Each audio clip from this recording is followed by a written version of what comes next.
Hello friends, பாருங்கள் இன்றைக்கி ஒரு கார சட்னிங்க உடம்புக்கு ரொம்ப நல்லது. இந்த மிளகாயும்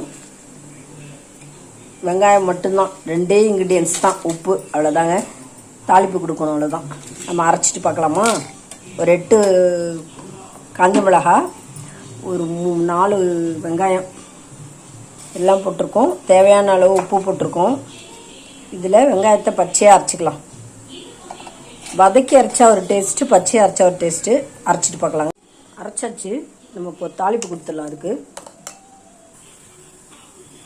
எண்ணெய் ஹீட் ஆகிடுச்சு. கடுகு போட்டுக்கலாம்.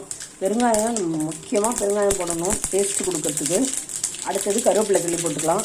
பாருங்கள், தாளிச்சாச்சு. நம்ம இந்த தாளிப்பு இந்த சட்னியில் ஆட் பண்ணிக்கலாம். இட்லிக்கு காரசாரமான ஒரு சட்னி ரெடி ஆகிடுச்சு. பூ போல் இட்லியும் இந்த வெங்காய சட்னி வச்சு சாப்பிட போகிறோம். வாங்க சாப்பிட்லாம்.